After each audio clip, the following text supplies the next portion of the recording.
नमस्कार। आज आम बनेबा वेजिटेबल उपमा बा मसला उपमा।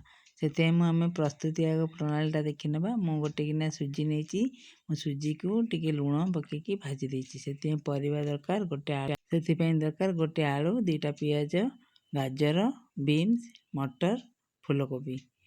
तापर भी आम कड़े तेल पकेबा, किसी अदा रसुण आ फुटाइवाई नहीं। चंडाली 2 चामच, बिरडाली 1 चामच, जीरा, सोरिष, कंचा लंका। हम प्रथम तेल सब फुटण पकईदेवा, कंचा लंका पकेबा, प्याज पकेबा। प्याज उपर आम टमाटर पकईदेवा। टमाटर भलसे भाजी सारापर आम अदा रसुण छेचिक रखी सेटा पकईदेवा।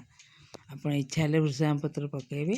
तापर आम गाजर, आलू, एका सब परिया, बीन्स सब पकईदेवा। टिके भाजी गला फूलकोबी और मटर पकईबा।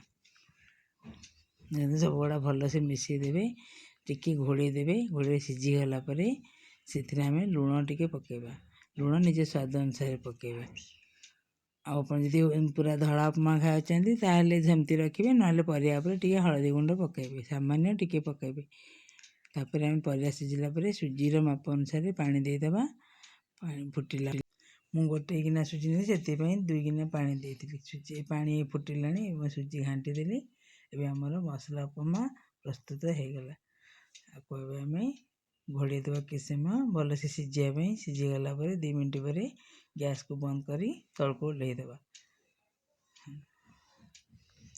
मोर उपमा प्रस्तुत हो गला। थाली सर्व करवा। जदि आपको मो रेसिपी भल लगे आप घर कर खातु और खुआतु। मो चैनल को लाइक करूँ, शेयर करूँ एंड सब्सक्राइब करूँ। थैंक यू, नमस्कार।